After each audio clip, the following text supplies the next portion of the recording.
Subscribe करें हमारे YouTube channel साधना gold को और पाएं वीडियोस सबसे पहले। बेल आइकन दबाना ना भूलें। एक बेटा अपनी सारी कमाई लाकर अपनी पत्नी को देता था।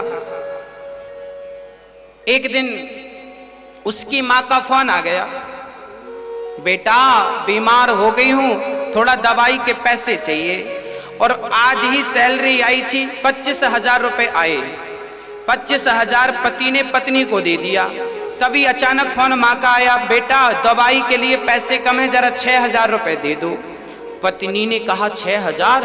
अच्छा, पत्नी ने प्लान बनाया था शॉपिंग करने का, उसको लगा 6,000 बुढ़िया अभी ले लेगी, तो पति से कहा कह दो कि अभी सैलरी नहीं आई। बेटे ने कहा मां सैलरी नहीं आई, आएगी तो दूंगा।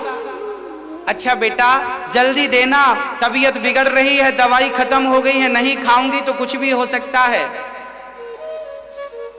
ठीक है ठीक है। पत्नी ने कहा कह दो कि अभी कम से कम 10 दिन लगेगा तनख्वाह आने में। मां अभी 10 दिन लग जाएगा तनख्वाह आने में। अच्छा बेटा तब तक तो दवाई के बिना मैं मर ही जाऊंगी। तो बहू ने कहा तो कह दो मरो, फिर मरने में क्या बिगड़ रहा, मरो। अब बेटे ने ये बात तो कही नहीं, पर थोड़ी देर बाद जब फोन कट गया तो मां अपने बेटे के पास आ गई। और जब बेटे के पास आई, बहू ने दरवाजा खोला। हाँ 2 दिन तो रह लिया, 4 दिन तो रह लिया। जब तबीयत ज्यादा बिगड़ने लग गई, दवाई के बिना तबीयत बिगड़ने लग गई, तो मां रिक्शा पकड़ के बेटे के घर आई। और जब बेटे के घर आई, दरवाजा खोला तो बहू ने दरवाजा खोला। और बहू जब दरवाजा खोली तो उस जगह कौन था जानते हैं? उस लड़की की अपनी ही मां थी।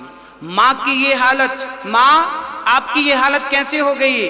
तब मां ने कहा बेटा मैंने दामाद को फोन लगाया था, कहा था कि दवाई खत्म होगी। मां वो आपका फोन था? हाँ हाँ बेटा मेरा ही फोन था। इन्होंने तो कहा मां का फोन। पति से कहा क्यों जी आपने ये क्यों नहीं बताया कि ये हमारी मां है? तब उसने कहा देख मैं तो मां को मां मानता हूं, मां तो तेरी हो या मेरी, मां तो मां होती है।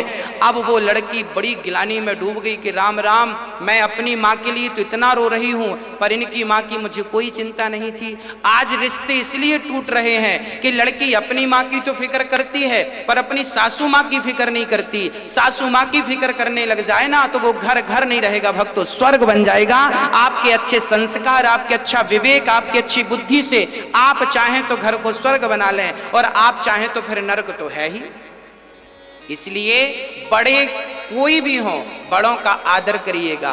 मां मेरी हो या आपकी हो, बुजुर्ग कोई भी हो, बुजुर्गों का आदर करिएगा। ना जाने किस रूप में नारायण मिल जाए। भगवान कभी आएंगे ना आपके पास तो बड़े बुजुर्ग के रूप में ही आएंगे। आप जब उन्हें रोटी खिलाएंगे ना तो भगवान को तृप्त कर देती है रोटी। जैसे माँ खाती है तो गर्भ के बच्चे के पेट में अपने आप चला जाता है, ऐसे जब आपकी माँ खाती है ना तो भगवान के पेट में अपने आप चला जाता है। भगवान डायरेक्ट कभी नहीं खाता, भगवान भी बड़ों के मुख से, माँ बाप के मुख से ही हर भोजन को स्वीकार करता है।